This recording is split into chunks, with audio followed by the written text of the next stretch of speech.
At just after 8 p.m. on November 8, 1994, Darren and Laura Holscher heard a gunshot in their neighborhood. When they looked outside, they saw their neighbor, Farrah Fratta, scream and fall to the ground in her garage. Then they watched as an unmasked man approached her and shot her point-blank in the head. They called 911, but despite a quick response from police, the gunman was gone by the time they arrived. Investigators had no clue who would have wanted Farrah dead, but it wouldn't take long for people to start making suggestions, and they were all suggesting the same person. This is Monsters.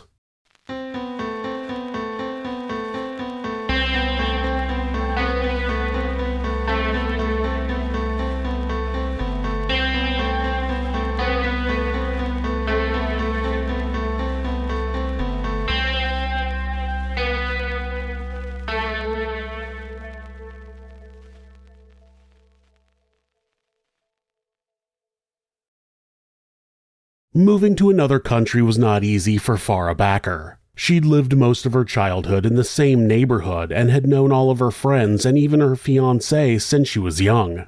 The thought of leaving them behind was daunting, but the idea of her entire family leaving her was more worrisome.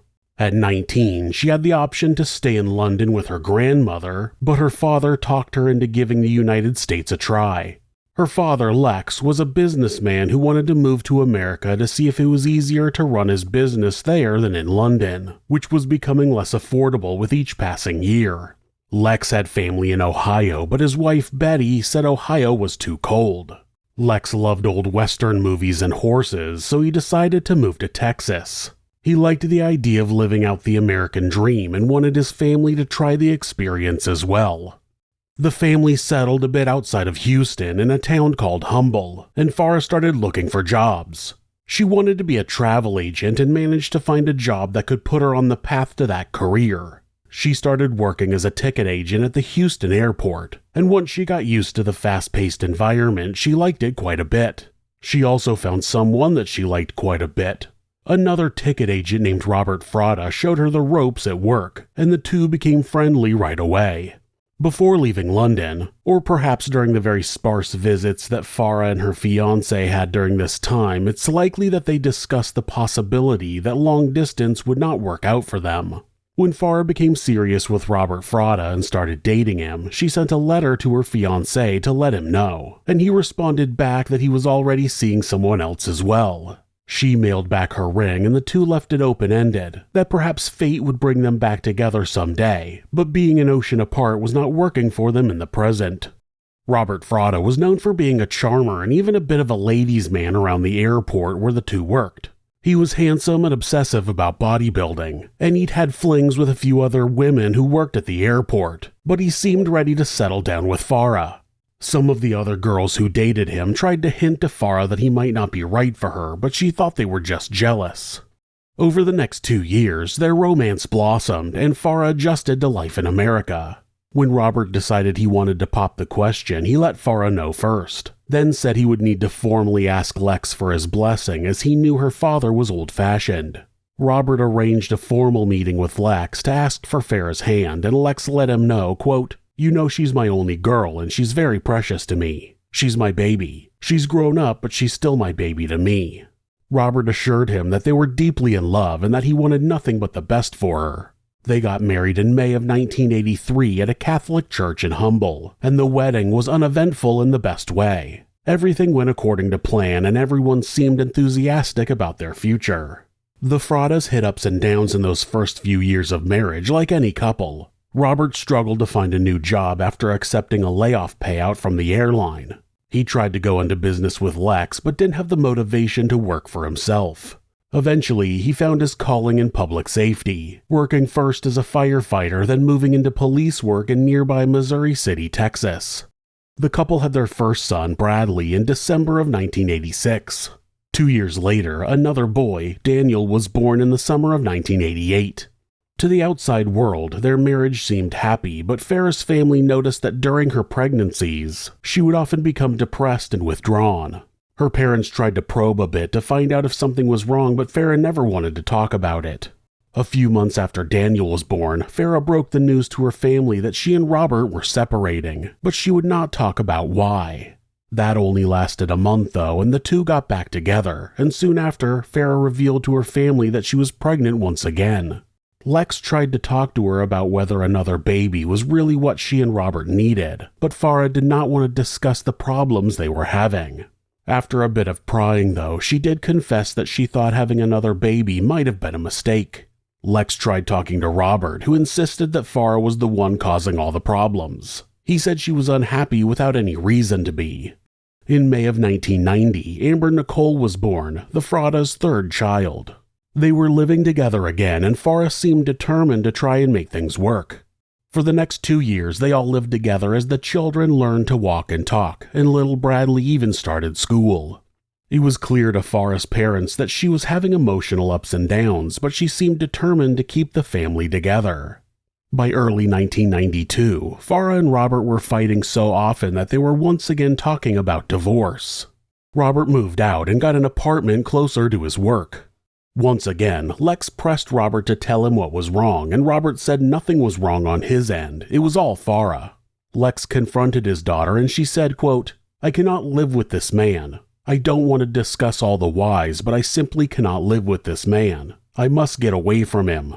There's so much you don't know, and I cannot talk about it with you, but I cannot live with him."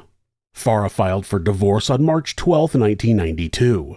She got emergency custody of the kids and told her attorney that she was filing for divorce on the grounds of extreme cruelty. When Robert was served the divorce papers, he threw them on the ground and said, quote, "She will be dead before she can ever get a divorce." By that time, Robert's coworkers and friends all knew what had been the cause of their marital problems, but Farrah's family was in the dark, with only a few very close friends knowing what was going on. Eventually, she told her lawyer as she needed to provide evidence that Robert had been exceptionally cruel to her, so she finally began to detail on the record what had gone so terribly wrong in their marriage. There were many things wrong. Robert would forget to feed the children if Farrah wasn't around. He insisted on keeping a pet boa constrictor in the house even after it had bitten Bradley. He used steroids as a regular part of his workout routine, which gave him terrible mood swings where he would yell at the children for no reason. But the biggest problem they had was with their sex life. Apparently, the reason Farrah had been so hesitant to discuss their marital problems was because Robert's sexual demands were so bizarre and embarrassing. He wanted to have an open marriage and tried to talk Farrah into sleeping with another woman. He wanted Farrah to hit him while he masturbated. Most disturbingly of all, he frequently brought up his fantasy of having Farrah urinate on his face and defecate in his mouth. Unsurprisingly, Farrah wanted no part of any of that, but Robert made it clear that if she wouldn't give in to his sexual demands, she was failing him as a wife. I mean, if those were the requirements, I would gladly accept the failure, but that's just me. After filing formally, the prospect of raising the children in separate homes started to worry Farrah to the point that she wondered if she should find a way to work things out. Farrah and Robert both made lists of what they would need to stay together. Robert's list was almost entirely sexual and involved Farrah getting plastic surgery to become more attractive to him. Farrah's list involved Robert being better with the kids and being a more active father. Farrah was hoping that if she gave in to Robert's plastic surgery demands, she might be able to talk him into counseling to deal with his obsessive sexual fetishes. In August of 1992, Farrah got breast implants and a rhinoplasty. After she had mostly recovered, she let Robert move back in with her and the kids. Just 2 weeks later, he was out again. Even though she was still recovering from surgery, he made it clear he was not going to back down from his sexual demands. He initially put the surgery costs on one of his credit cards, but after Farrah kicked him out, he said the bill should be her responsibility as they were no longer together. He said he was, quote, not going to pay for somebody else to play with what he had paid for. Depositions and arguments followed and escalated as the Frattas prepared to formally face each other in court.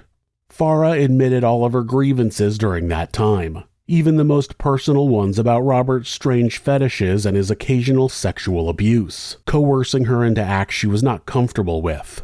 She talked about the day-to-day as well and Robert's general neglect of the children. Robert gave a deposition in return where he made up excuses and said Farrah had twisted his words. He said he'd only ever taken steroids for medical reasons and that he was actually the more responsible parent because Farrah wanted to destroy their marriage and have the kids grow up in a broken home. He said he'd considered an open marriage, but only to see if that could appease Farrah's desire to be somewhat separated while still raising the children together. But he adamantly denied he'd ever asked Farrah to perform any of the lewd sexual acts she'd described. He wanted nothing but to raise his children in a good Christian household. Right. There were numerous delays with the custody battle. Farrah went through a few lawyers, the judge who was meant to preside over the case passed away, and general bureaucracy kept delaying things. Both of the Frattas were very fond of the gym they'd worked out together at, called the President and the First Lady Gym, so they both kept going, but Farrah would often pick times when she knew Robert wouldn't be there. During that time, both of them were making new friends and acquaintances there with very different goals in mind. Shortly after Robert moved out and Farrah accepted that divorce was imminent, one of her friends at the gym introduced her to another regular named David Dietz.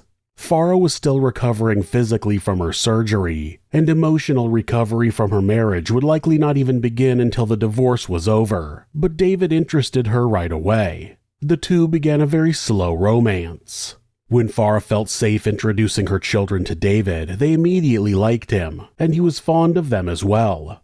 David understood that Farrah had a lot going on in her life, so the two went on dates sparingly, when she could find the time between meeting with lawyers and spending time with the kids. Occasionally, they would all go on outings together, out to dinner or bringing the kids to the zoo. Farrah was able to get a small glimpse into what life might be like after the divorce when she was able to fully pursue romance and even marriage with someone who loved her. The weeks turned into months, which turned into years as the custody battle dragged on until 1994. But while Farrah was pursuing a life beyond the divorce, Robert was spending his time stewing on the fact that he might lose custody of the children and have to pay child support. Since at least the late 80s, Robert had been cheating on Farrah with numerous sexual partners. One woman named Minnie Lawrence had met Robert over a phone dating service in 1989. They would occasionally have sex over the phone, which escalated to an in-person affair. Minnie was also sexually adventurous and would participate in some of Robert's fantasies. The two would engage in scat play and BDSM, but Minnie drew the line at anything involving Robert's wife. She knew he was married, and he would occasionally proposition her for a threesome, but to Minnie it sounded like Robert's wife didn't really want to be involved, and it was unclear if she even knew about her husband's various affairs. The two kept up their affair for years before Minnie started to distance herself. Despite the fact that he was having an affair with her, Minnie had always thought Robert sounded like a decent husband and father to his family, and she liked that about him. She thought he was just someone who needed to look outside of his marriage for his sexual fantasies, and Robert had occasionally implied that his wife even knew that he and Minnie were seeing each other. But in 1994, Robert started to refer to his wife as a bitch, and talk about her in increasingly disturbing ways. One day, after a flood in Houston, Minnie called Robert to see if he and his family were okay, and he asked her out of the blue if she knew anyone who would kill his wife. Specifically, he asked her if she knew any black people who would do it. Minnie thought he was telling a bad joke and brushed him off, but the encounter had left her worried. Minnie was not the only woman Robert had been having an affair with. He kept a detailed address book filled with various women's numbers. Several of them he met at the President and First Lady Gym, apparently blatantly scouting out affair partners even though Farrah also worked out there. In his address book, he wrote notes on their physical characteristics, what color their eyes and hair were, if they worked out, and he'd even made a note that one of the women had called another woman pretty, no doubt searching for the threesome he wanted so badly. He wrote down ages as well, many of which were younger than him. One of the girls, Penny Adams, was just 20 years old. She was in a bit of a rebellious phase and had flirted with Robert, but his aggressive advances scared her and her friends. When he asked her, a woman he barely knew, if she knew anyone who would kill his wife, she stopped speaking to him. Over the next several months, Robert asked almost everyone he knew if they would kill Farrah. There were over a dozen people who he discussed the matter with, and almost all of them wrote it off as joking or just blowing off steam due to the stressful divorce battle. Like his request with Minnie, many of his attempts at hiring a hitman had racist undertones. He told one friend, quote, "Some Italian you are," when the friend said he didn't know any assassins. Another friend asked Robert why on earth he would ask him if he knew any hitman, and Robert responded, quote, "Because you're Mexican, John. I thought you might know some of your people who would do something like that." He told one friend that he carried a gun with him at all times so that if he ran into Farrah around town, he could kill her and make it look like a carjacking.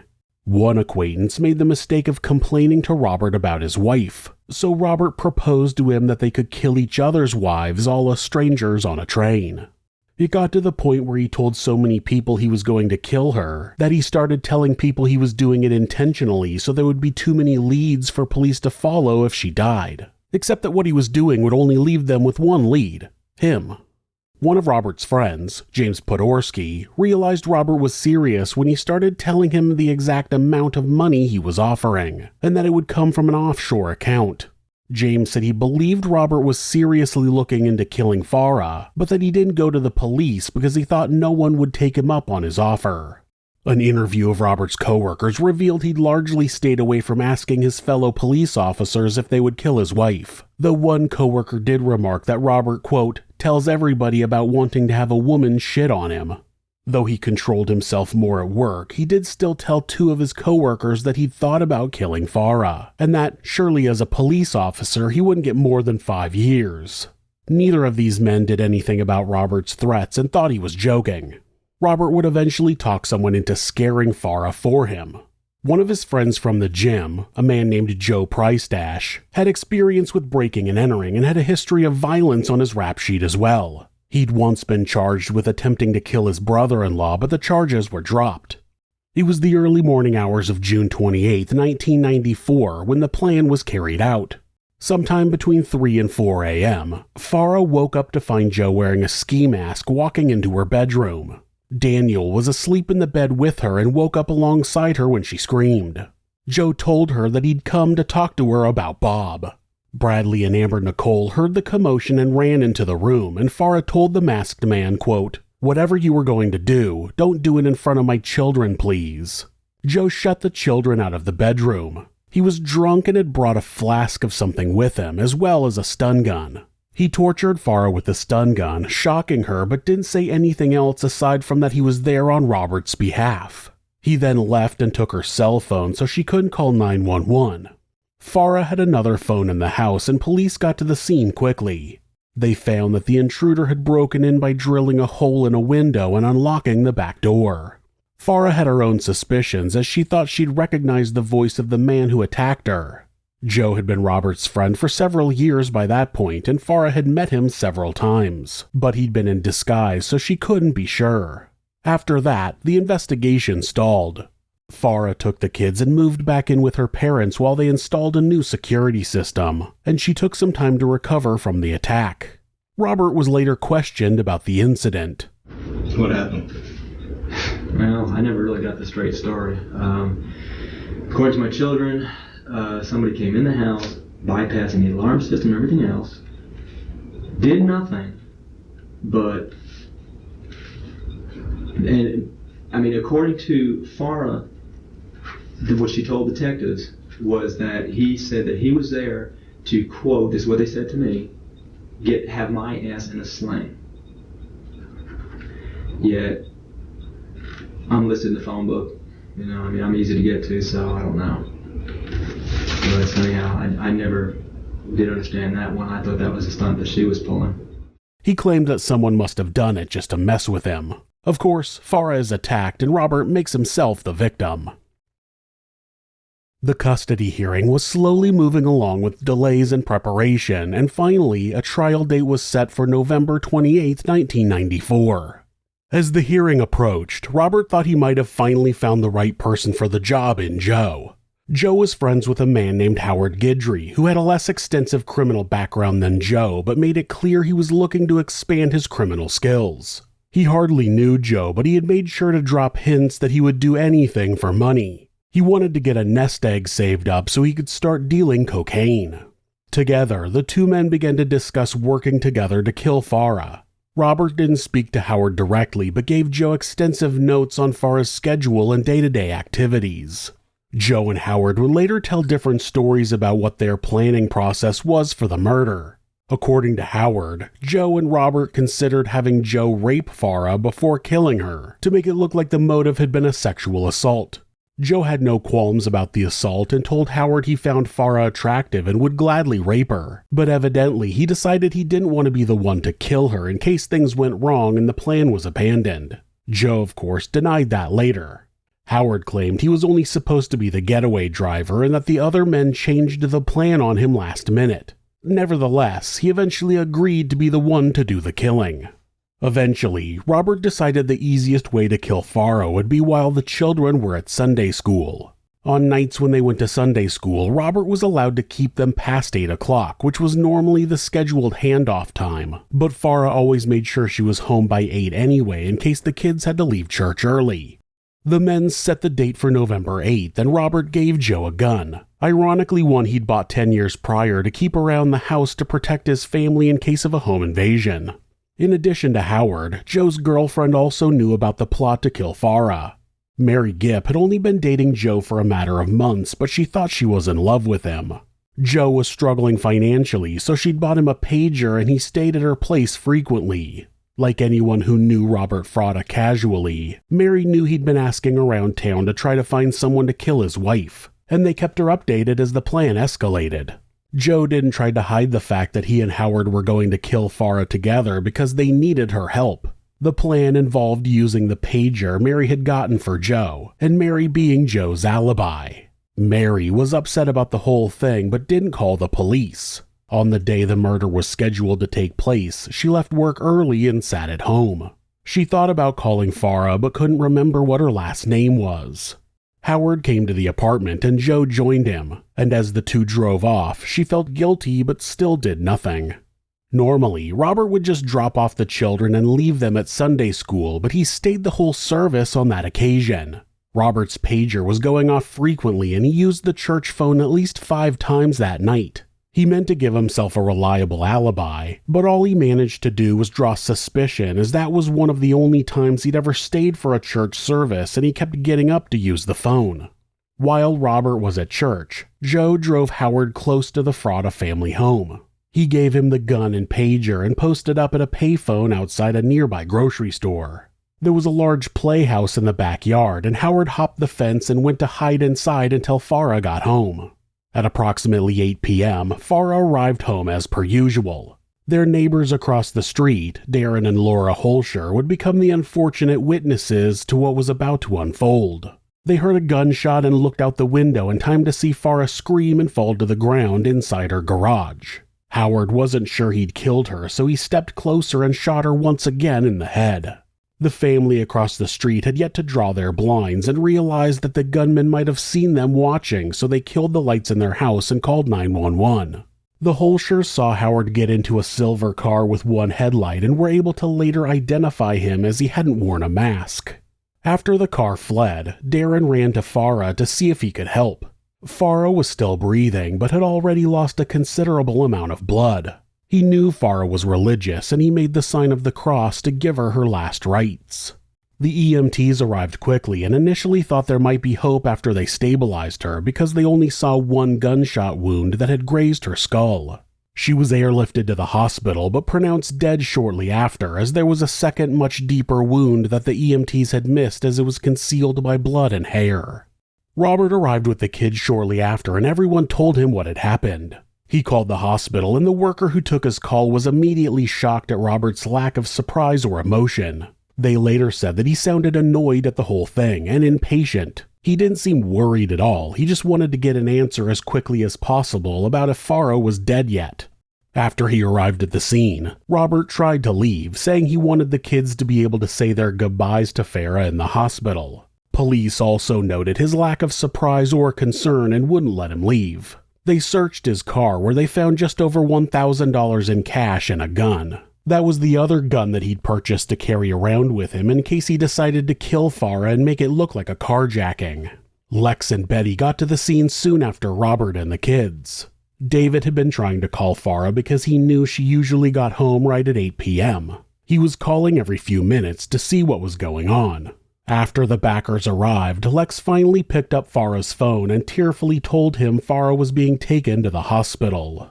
They all went to visit her and found out she'd passed. When David heard the news, he blamed Robert right away. He said, quote, "I'll kill him myself." And the backers had to restrain him from trying to find Robert to confront him. On the night of the murder, police held Robert for 14 hours and questioned him. He had a well-rehearsed recounting of his alibi that night, and not once did he seem upset that Farrah was dead.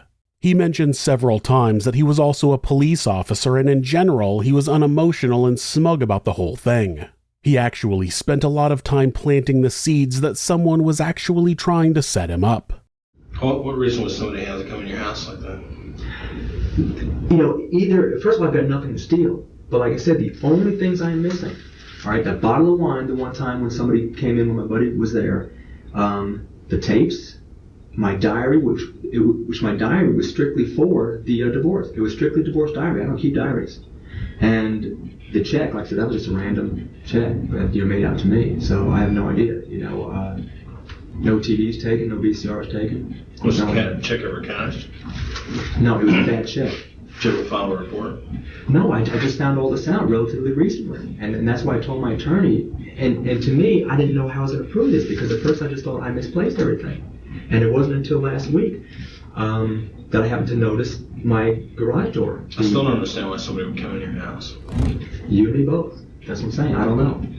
It would seem that if they had that much access to you, they'd just kill you. You're right. You're 100% right. Yeah. And that's what I've been saying to my friends too. It's like somebody's fucking with me, but not trying to kill me. And that's why when Bradley called me up Sunday. You're a police officer? Yeah. When he was released, one of the officers who was upset about the ordeal threw Robert's car keys at him when it was time to return them, and the keys scratched his cheek, drawing blood. When Robert saw the mob of reporters waiting for him, he decided to make the most of the limelight. He said he wanted to find out who killed his wife and couldn't believe the police kept him from his children at such a dire time. He smiled and laughed quite a bit, joking around with the reporters. Joe and Mary watched the press conference from their house, and Joe said that Robert better keep his mouth shut and stop smiling so much. Surprisingly, when Joe had gotten back the previous night and it hit Mary that they'd really gone and killed an innocent woman, she finally decided to act. She had heard him unloading his gun into the trash when he got home. After he went to sleep, she wrote down the serial number of the gun and saved the shells. She hid them in various places around the apartment, but did not take them to the police. In those first few days, Robert made virtually no attempts to hide his lack of concern about his wife being killed. Farrah had over $235,000 in life insurance money and an overseas account, and Robert was only able to make himself wait a few days before he called and demanded the money. When he was informed that he wouldn't get the payout until the murder investigation was solved, he was furious. Police were quick to name Robert as a suspect in the media shortly after the investigation began. He was suspended from his job, but still didn't make any attempt to publicly display any concern. The night of Farrah's funeral, Robert visited a strip club. The backers were granted emergency custody of the children because Robert was a suspect. The trial for custody was delayed until mid-December, but with police no closer to solving the case, the presiding judge decided to make a ruling. In cases concerning the immediate welfare of children, the principle that one is innocent until proven guilty is not always able to be followed. In the U.S., if a judge feels children might be in immediate danger, they're allowed to operate with an abundance of caution. If only that was the case with Shirley Turner. During the custody hearing, 5 people said that Robert had either offered them money to kill Farrah or asked them if they knew anyone who would kill someone for the right amount of money. The people who spoke up were all workout buddies or casual acquaintances who didn't even know Robert very well. One testified that he had assured him nothing would go wrong because he was a cop, and implied the other police would side with him and help him cover up the murder. The backers told the courtroom that the children were all very young and didn't know what was going on. They said they'd told them that their father wasn't with them because he was out catching bad guys, as the children, Bradley especially, all looked up to him. They didn't want to sour the children's relationship with their father on the slim chance he was innocent. And if he wasn't, they were all too young to quite grasp the concept of murder anyway. On December 15, 1995, the Backers were awarded custody of the children. The judge ruled in favor of barring Robert from seeing the children until the investigation concluded. He said that his ruling was based solely on the fact that Robert was the prime suspect in Farrah's murder, but he did also say that in regards to Robert's sexual behavior, he had never heard something so bizarre in all of his years working in the justice system. With the children out of immediate danger, Lex and Betty needed to start worrying about their safety. Apparently, Robert had been making a point to tell mutual acquaintances that whoever had killed Farrah might come after her parents as well. One day, at the auto shop where Lex worked, a tall man wearing gloves stormed in and demanded to see him. When his secretary told the man that Lex was out on business, he called her a liar and kicked open the door to Lex's office. When he saw Lex really was gone, he smashed a flower pot against the wall and yelled at the secretary to, quote, "Tell Lex I'll be back." Police started watching the Backers' house after that, and thankfully the man did not reappear. That was all happening right around Christmas and disrupted the small amount of normalcy that Lex and Betty tried to bring to the holiday for their grandchildren. Shortly after that, things took another strange turn when someone called Lex and told him they knew who killed Farrah. Lex wanted to know more details about who was calling, but the caller said he wanted to only be known as Bill. Nervous after the recent events, Lex told the caller they couldn't talk right then and arranged to meet later. Lex then called the police and told them what was going on. Police had Lex call the man back and set up a meeting at a diner where they felt there were enough windows they could keep an eye on everything. Police went into the diner undercover and watched from unmarked vehicles in the lot as Lex walked in. They gave him a cell phone that was bugged to record everything and told him that if anyone started shooting, he should zigzag. When Lex walked in, a large man in a baseball cap sought him out and the two sat down to talk. The man told Lex that he was actually a police officer, but that he also worked as a hitman. He explained that he had come from Dallas, where there was an intricate network of lawyers and police officers who worked together to mete out vigilante justice. He said that he would be more than willing to take out Robert Fratta, who was clearly responsible for killing Farrah, but he seemed hesitant to talk specifics at the meeting. They set up another meeting shortly after at a restaurant in Humble. This time, Bill told Lex that he would charge only $10,000 and that he could kill Robert that night. He said Lex could take his time paying him whenever he could get a hold of the money. Lex agreed, and Bill told him that he was going to kill Robert by blowing him up with dynamite.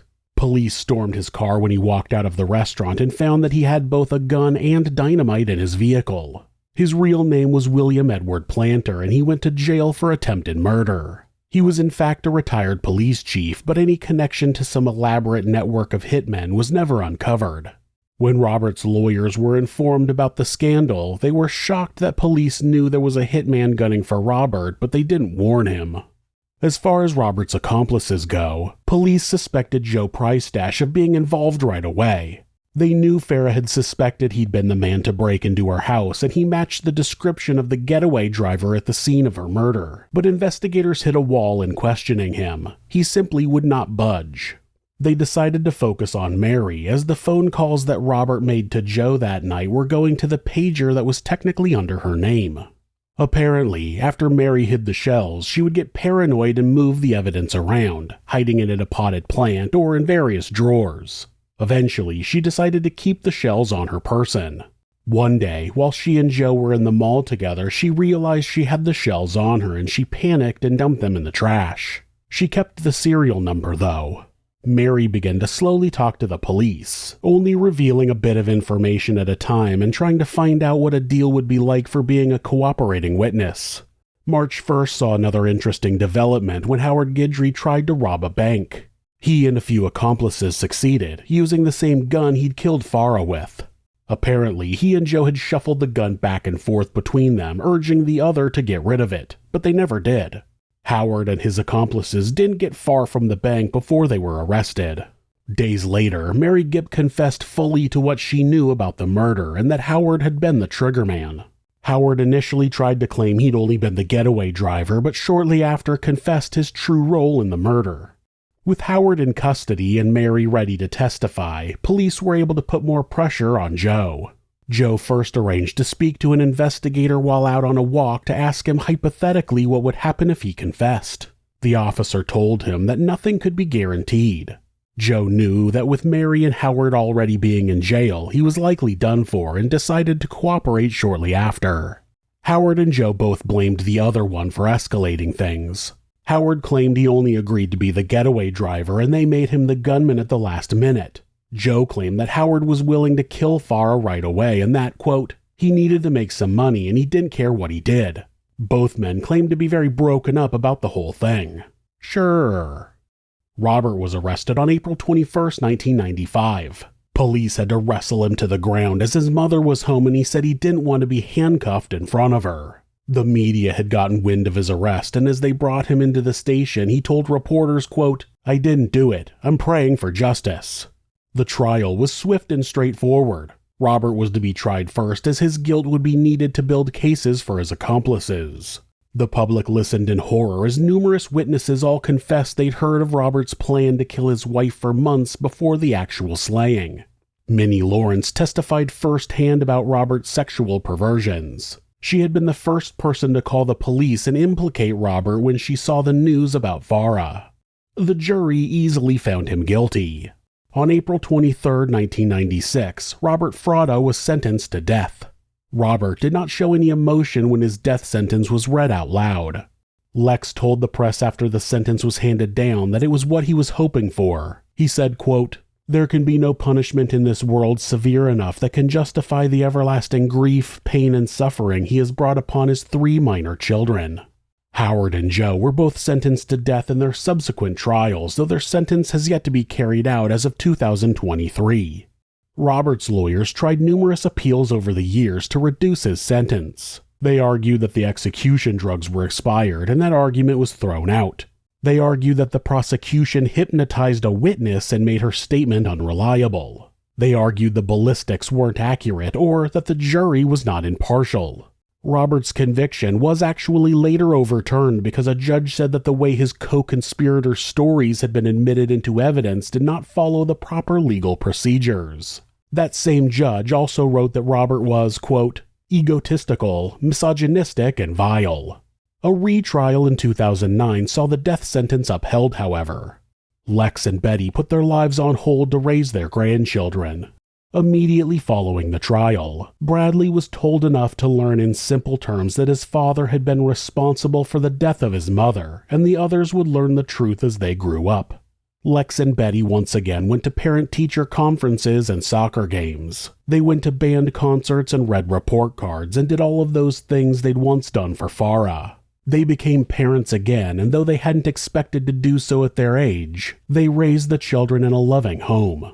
When Amber turned 18 and all of the children were of age, they went to visit their father in prison just once.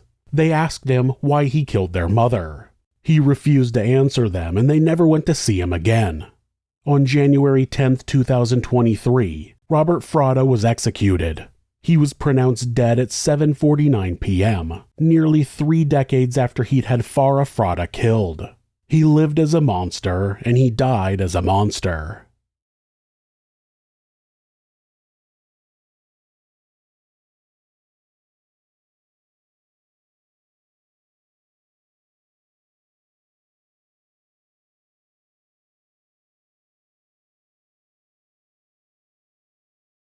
If you're a fan of true crime, hit subscribe and turn on notifications so you don't miss an episode. You can also hit like or leave us a comment. You can check out our other show, Somewhere Sinister, on YouTube or anywhere that you listen to podcasts. If you'd like to support the show, check out our merchandise at thisismonsters.com. The link is in the description. Thanks again, and be safe.